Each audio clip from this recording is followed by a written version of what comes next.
it's primarily black kids. And I thought, how sad is this? As big a school, and I'm sure it's many, but there wasn't but 3 or 4 white kids in that whole audience. And Grenada down there, they got I guess they're going down there, they got a private school, or their public school, in fact, is like the Ole Miss campus out here. It's incredible.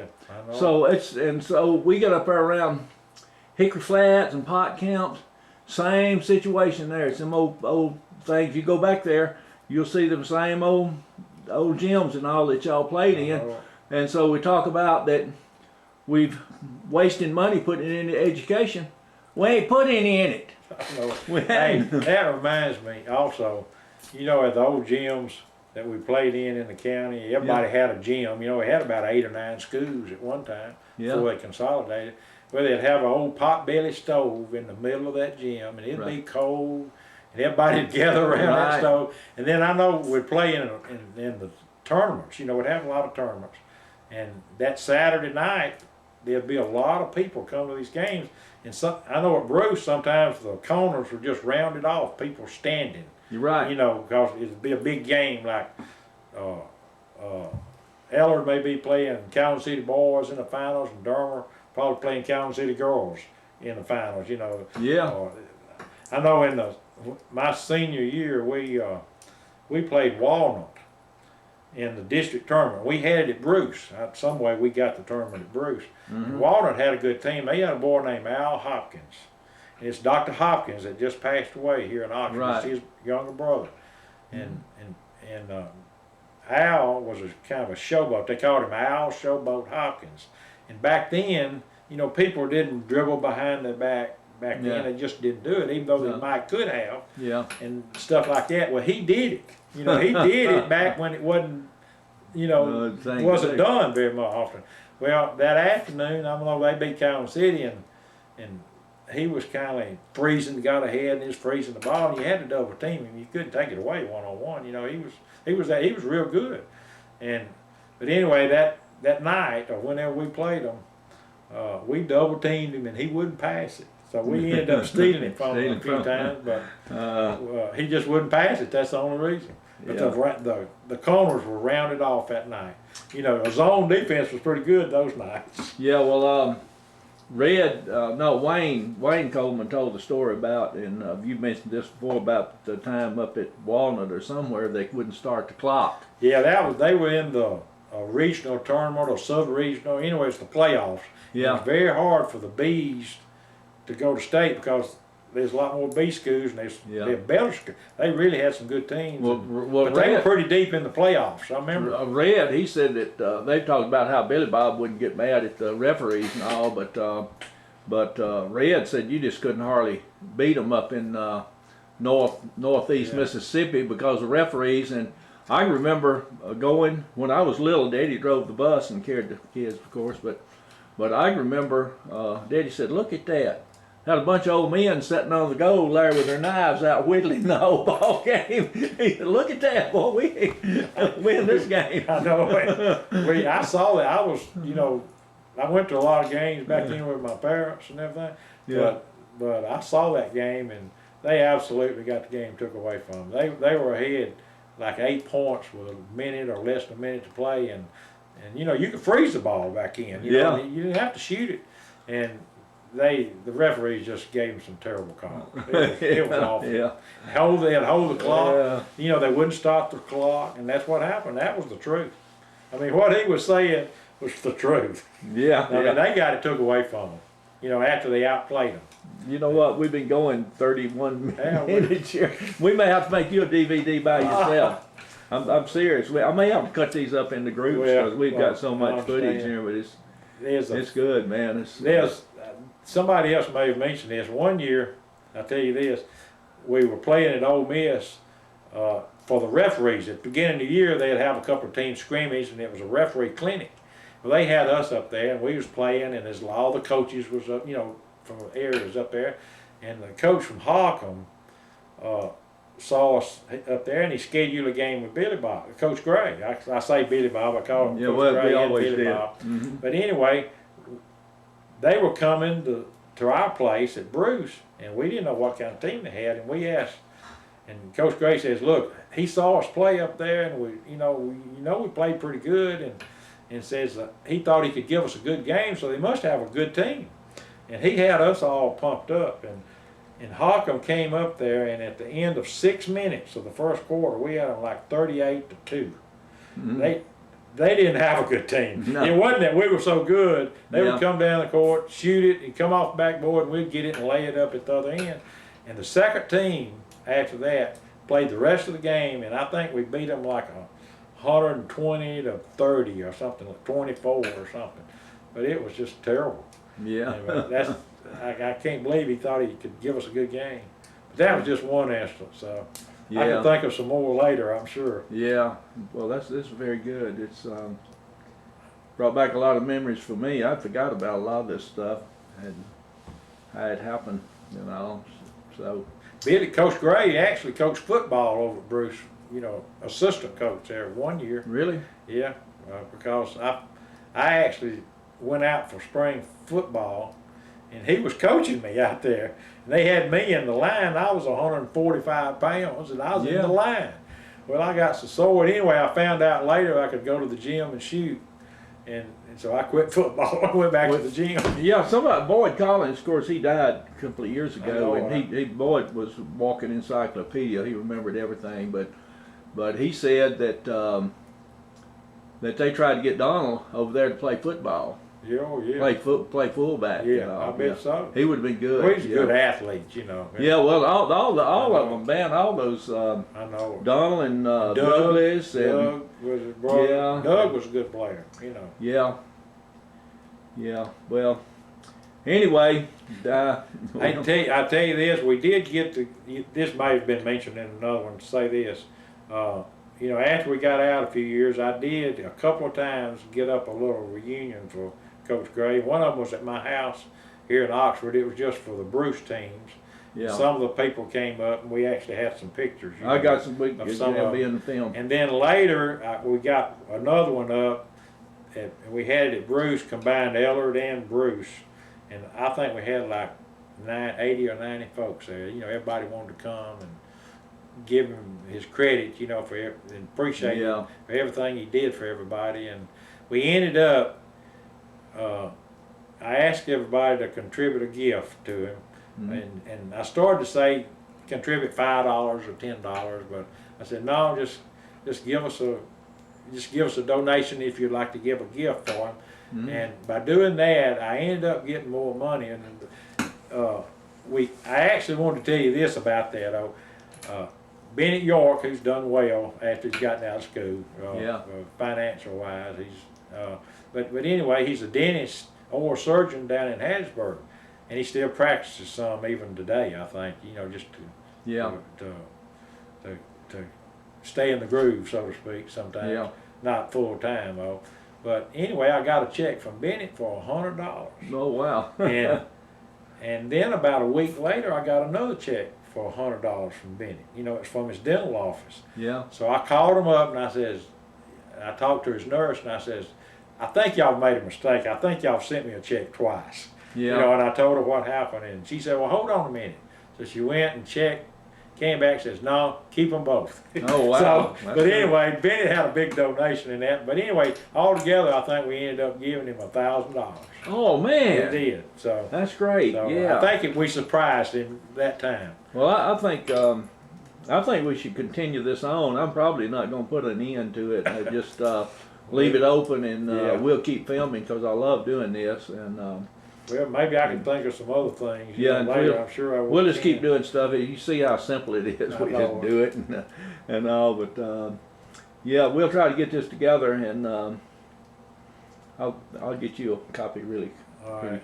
It's going to take a while because you have to do what they call rendering this and get it, and then once you get it on DVD, I can burn them pretty fast. But boy, I do want to just express my appreciation of what all Coach Gray has done for me. Yeah. He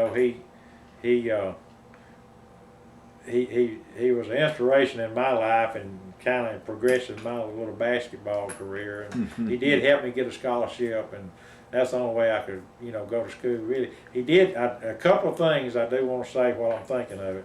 He did pull me to the side one time on the bus on the way back one time, and I think that was after we got beat that in the finals of that junior year, and I was a senior, and he says, they had this guy Edmund Gary. He said, I'd rather have you than him. So that was his way of inspiring me, to try to do better. Well, he came over there. I didn't know he came. I guess I was in the 6th grade, and him and Marie, his wife at that time, Stewart. They came somehow. He wasn't coaching, but he was teaching. Yeah. And or doing something there. And I remember he came over, and I was in like the 6th grade, and so he got up there and he's doing this math stuff, and he come to something. He said, well, I think I'll let Johnny. He's really good at this. I'll let him get up here and work this one. Well, in my feeble mind, I thought, well, he may not know how to do that.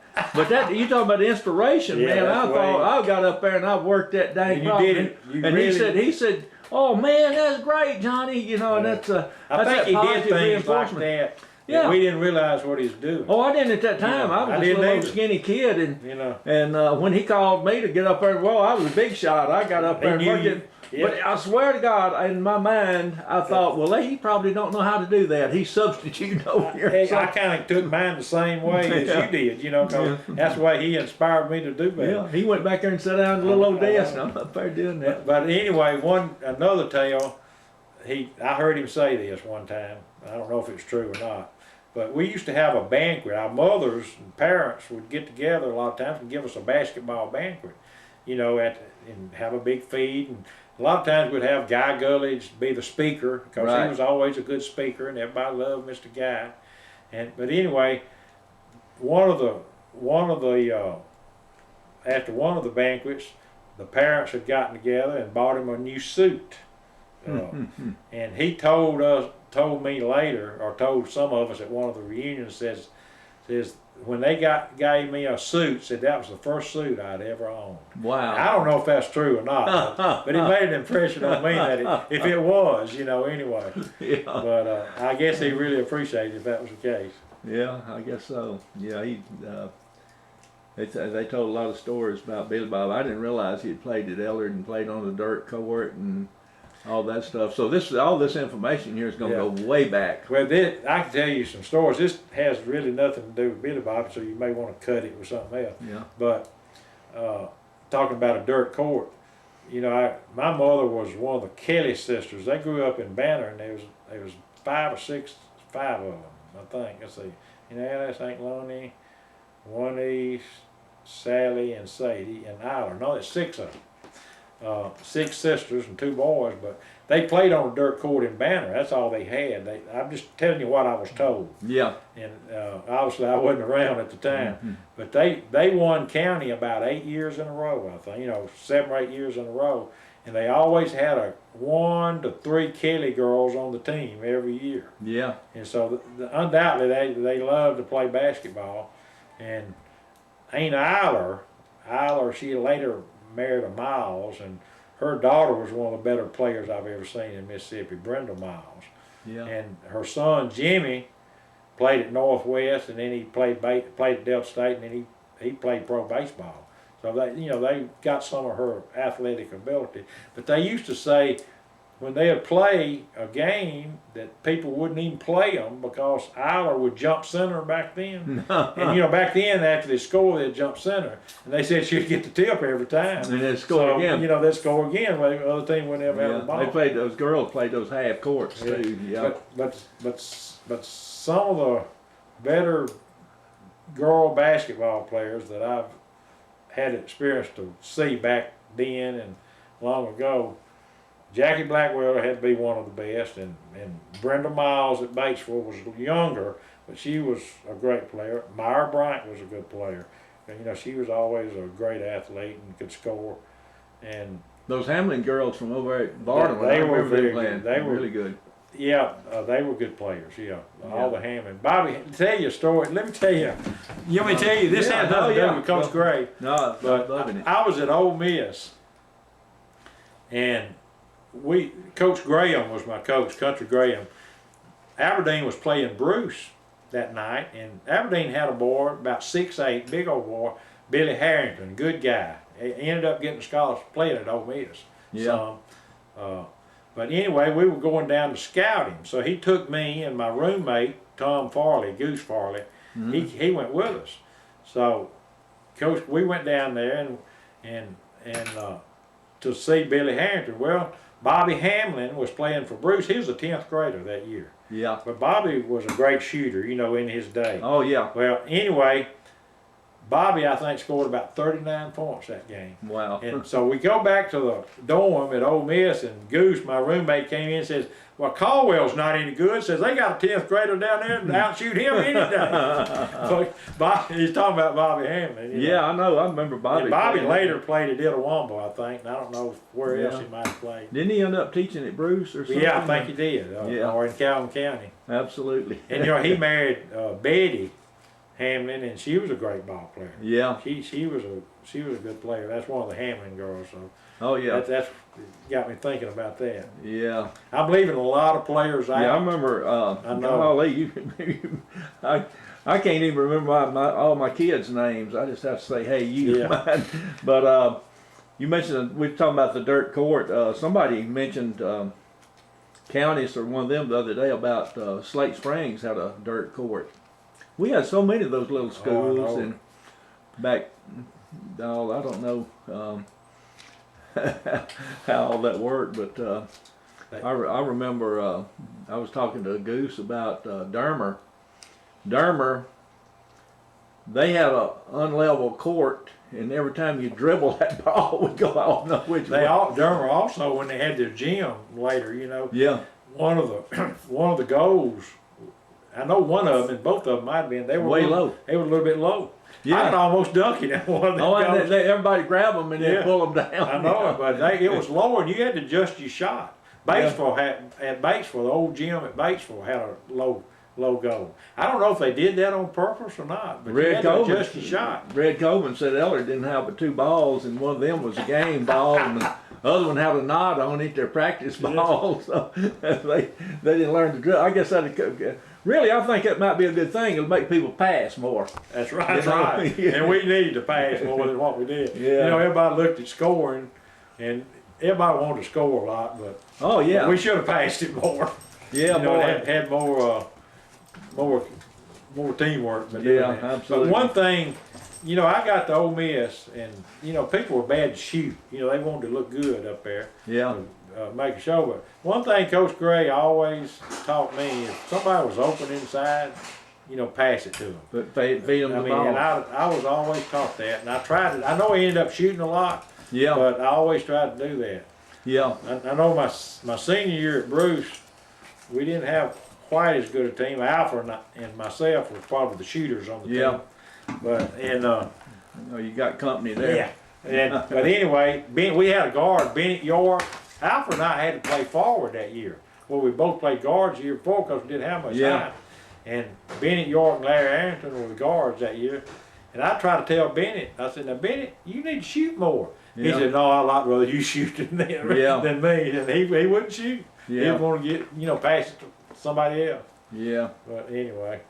Well, we'll do some more later, I guess. I about run out of things to say. Oh, I don't know. You did really good. I'm probably gonna make you a there's one thing, you know, talking about Jackie Blackwell, and she played. There's some good players that played with her too. Yeah. Some real good teams. But we went down and played Union, and we got there a little early, and we started walking out through the town. We didn't know what Union had, and we were asking the people in town. Said, what kind of team does the boys have? And you know, does Union have? And they said, oh, I said, y'all beat our boys, Paul. I said, but y'all won't beat our girls. I said, man, we got a good girls team. Yeah. And they did have a good girls team, but they didn't know we had a good girls team either. Yeah. And we beat them pretty good that year. Yeah. And when they came back to Bruce, you know, Union went to state in girls. They were real good. Yeah. But when they came back to Bruce, you know, after we had already beat them down there, the girls beat them.